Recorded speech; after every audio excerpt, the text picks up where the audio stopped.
सुप्रभात विद्यार्थियों, आप सभी का इस वीडियो में स्वागत है। पिछली वीडियो में हमने पाठ 3 नादान दोस्त पाठ को पढ़ लिया था। अब आज की इस वीडियो में हम पाठ 3 में दिए गए प्रश्न उत्तर को देखेंगे। उससे पहले विद्यार्थियों, इस पाठ में आए कुछ महत्वपूर्ण और कठिन शब्दों के अर्थ देख लेते हैं। कार्निश। कार्निश का अर्थ है दीवार की कंगनी, यानी फिर दीवार का जहाँ ऊपरी छोर होता है उसको। तसल्ली मतलब सांत्वना देना, दिलासा या ढांढस बंधाना। पेचीदा मतलब होता है उलझन वाला या फिर कठिन, टेढ़ा मेढ़ा। अधीर। अधीर का मतलब होता है जिसमें धैर्य ना हो, उतावला, आकुल। आहिस्ता मतलब धीरे से, धीरे धीरे, धीमी आवाज़ से। एकाएक। एकाएक मतलब होता है अचानक। तो ये थे कुछ कठिन शब्द इस पाठ में दिए गए। अब हम प्रश्न उत्तर पर देखेंगे।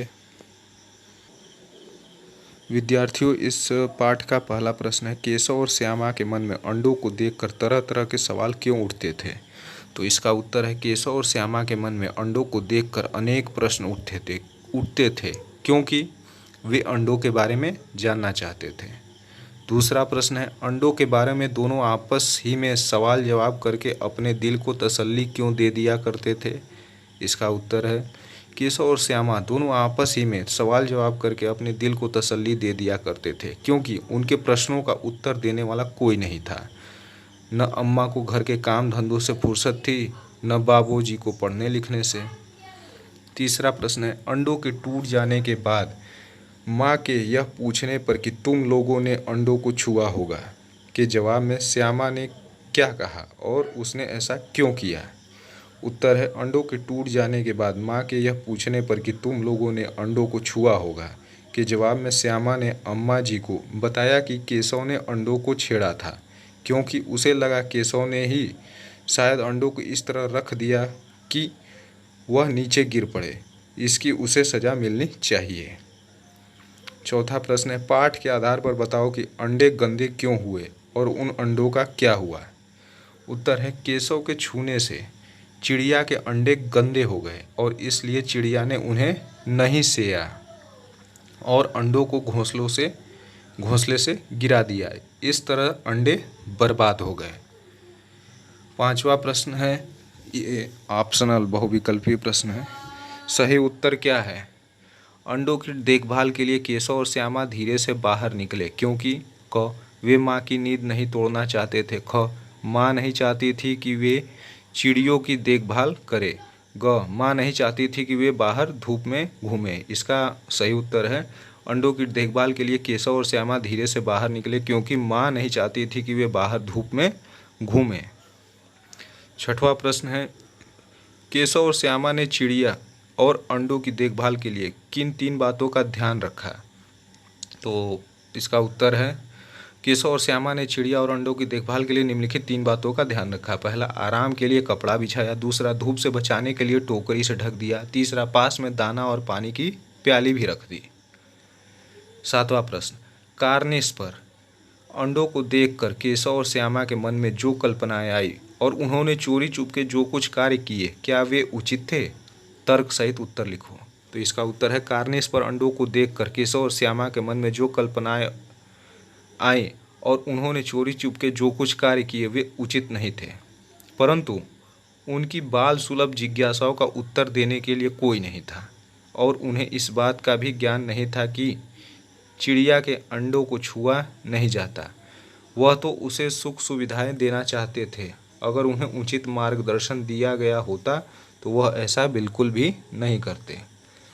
8वां प्रश्न, पाठ से मालूम करो कि माँ को हंसी क्यों आई। तुम्हारी समझ से माँ को क्या करना चाहिए था? उत्तर, माँ को बच्चों की नादानी व अज्ञानता पर हंसी आ गई। माँ को बच्चों को अंडे के बारे में पहले ही जानकारी देनी चाहिए थी। 9वां प्रश्न, माँ के सोते ही केशव और श्यामा दोपहर में बाहर क्यों निकल आए? माँ के पूछने पर भी दोनों में से किसी ने किवाड़ खोलकर दोपहर में बाहर निकलने का कारण क्यों नहीं बताया? उत्तर, माँ के सोते ही केशव और श्यामा दोपहर में चिड़िया के अंडों के लिए टोकरी और दाना पानी रखने बाहर निकल आए। पिटाई के डर से माँ के पूछने पर भी दोनों में से किसी ने किवाड़ खोलकर दोपहर में बाहर निकलने का कारण नहीं बताया। 10वां प्रश्न, प्रेमचंद ने इस कहानी का नाम नादान दोस्त रखा। तुम इसे क्या शीर्षक देना चाहोगे? तो इसका उत्तर होगा, मैं इस कहानी में आई बचपन की नादानियों को देखते हुए इसका नाम बचपन की नादानियाँ रखना चाहूँगा या चाहूँगी। 11वां प्रश्न, अनजाने में हुई गलती पर केशव को कई दिनों तक अफसोस होता रहा। दोबारा उसने कोई ऐसी गलती न हो, इसके लिए तुम उसे क्या सुझाव दे सकते हो? लिखो। उत्तर, केशव से दोबारा ऐसी गलती न हो, इसके लिए मैं निम्नलिखित सुझाव देना चाहूँगा या चाहूँगी। नंबर 1, अपने माता पिता की आज्ञा का पालन करें। नंबर 2, अगर उन्हें कुछ करने से रोका जा रहा है तो उसके पीछे की वजह समझने का प्रयास करें। नंबर 3, अपनी नवीन योजनाओं की चर्चा अपने माता पिता शिक्षक से करें व उनकी राय जानने के प्रयास करें। 12वां प्रश्न, केशव और श्यामा चिड़िया के अंडों को लेकर बहुत उत्सुक थे। क्या तुम्हें भी किसी नई चीज़, जगह या बात पर कौतूहल महसूस हुआ है? ऐसे किसी अनुभव का वर्णन करो और बताओ कि ऐसे में तुम्हारे मन में क्या क्या सवाल उठे। तो विद्यार्थियों, इस प्रश्न का उत्तर आपको स्वयं लिखना है, यह जरूरी नहीं है कि यही उत्तर आपका भी हो। अब भाषा की बात यानी व्याकरण। 13वां प्रश्न, श्यामा माँ से बोली, मैंने आपकी बातचीत सुन ली है। ऊपर दिए गए उदाहरण में मैंने का प्रयोग श्यामा के लिए और आपकी का प्रयोग माँ के लिए हो रहा है। जब सर्वनाम का प्रयोग कहने वाले, सुनने वाले या किसी तीसरे के लिए हो तो उसे पुरुषवाचक सर्वनाम कहते हैं। नीचे दिए गए वाक्यों में तीनों प्रकार के पुरुषवाचक सर्वनामों के नीचे रेखा खींचो। यानी आपको नीचे लिखे इस एक पैराग्राफ छोटे से अनुच्छेद में जो भी आपके पुरुषवाचक सर्वनाम के उदाहरण हैं उनको रेखांकित करना है, उनको अलग करना है। वाक्य है, एक दिन टीपू और नीलू यमुना तट पर बैठे शाम की ठंडी हवा का आनंद ले रहे थे। तभी उन्होंने देखा कि एक लंबा आदमी लड़खड़ाता हुआ उनकी ओर चला आ रहा है। पास आकर उसने बड़े दयनीय स्वर में कहा, मैं भूख से मरा जा रहा हूँ, क्या आप मुझे कुछ खाने को दे सकते हैं? तो इसमें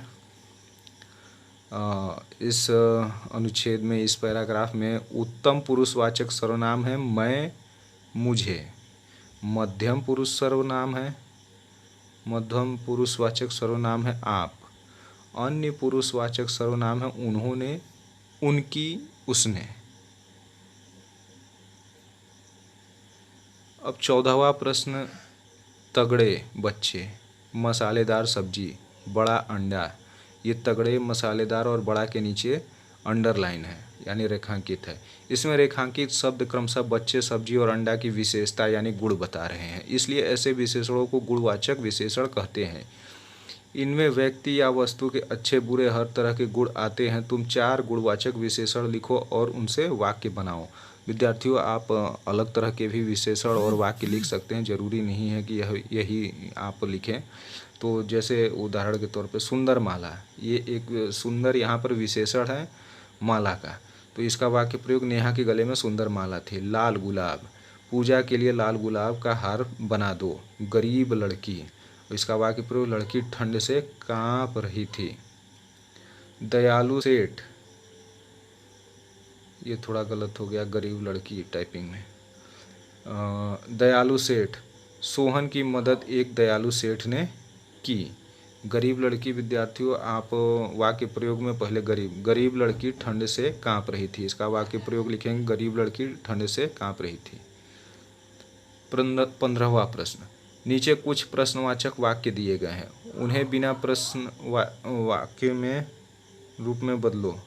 यानी आपको प्रश्नवाचक वाक्य को साधारण वाक्य में बदलना है। प्रश्नवाचक वाक्य वह होता है जिसमें किसी प्रकार की प्रश्न पूछा जा रहा हो, कुछ पूछा जा रहा हो, वही प्रश्नवाचक वाक्य है और उसके बाद में उसका संकेत लगता है, प्रश्नवाचक चिन्ह। तो ये 7 प्रश्नवाचक वाक्य हैं। अंडे कितने बड़े होंगे, किस रंग के होंगे, कितने होंगे, क्या खाते होंगे, उनमें से बच्चे किस तरह निकल आए, बच्चों के पर कैसे निकलेंगे, घोंसला कैसा है। तो इन 7 प्रश्नवाचक वाक्यों को साधारण वाक्य में यानी कि प्रश्नवाचक वाक्य से हटा करके साधारण वाक्य में बनाना है। तो ये ऐसे बन सकते हैं, अंडे बड़े होंगे। दूसरा, उनका रंग बताओ। तीसरा, अंडों की संख्या बताओ। चौथा, उनका खाना बताओ। पांचवा, उनमें से बच्चे निकलेंगे। छठवां, बच्चों के पर निकलेंगे। 7वां घोंसला के विषय में बताओ। अब 16वां प्रश्न है। 16वां भी देख लीजिए। 16 का केशव ने झुंझलाकर कहा। ख केशव रोनी सूरत बनाकर बोला।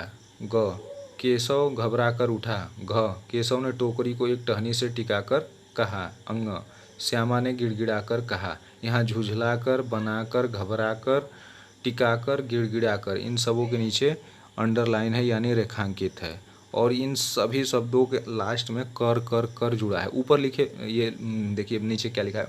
ऊपर लिखे वाक्यों में रेखांकित शब्दों को ध्यान से देखो। ये शब्द रीतिवाचक क्रिया विशेषण का काम कर रहे हैं, क्योंकि ये बताते हैं कि कहने, बोलने और उठने की क्रिया कैसे हुई। कर वाले शब्दों के क्रिया विशेषण होने की एक पहचान यह भी है कि ये अक्सर क्रिया के ठीक पहले आते हैं। अब तुम इन 5 क्रिया विशेषणों का वाक्यों में प्रयोग करो। उत्तर झुंझलाकर का इसका वाक्य प्रयोग।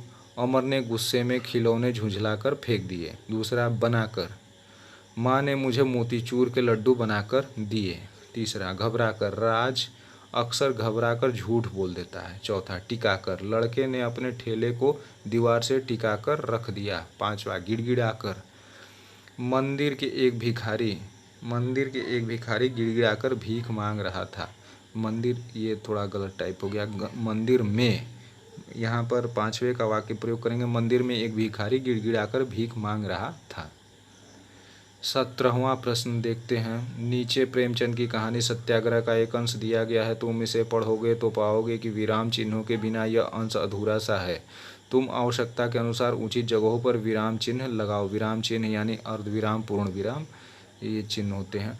उसी समय एक खोमचे वाला जाता दिखाई दिया। 11 बज चुके थे। चारों तरफ सन्नाटा छा गया था। पंडित जी ने बुलाया। खोमचे वाले कहिए क्या दूं, भूख लग गई, आई न अन्न जल, छोड़ना साधुओं का काम है तुम्हारा, हमारा आपका नहीं। मोटे राम अबे क्या कहता है, यहाँ क्या किसी साधु से कम है। चाहे तो महीने पड़े रहे और भूख न लगे तुझे तो केवल इसलिए बुलाया है कि जरा अपनी कुप्पी मुझे दे, देखूँ तो वहाँ क्या रेंग रहा है, मुझे भय होता है।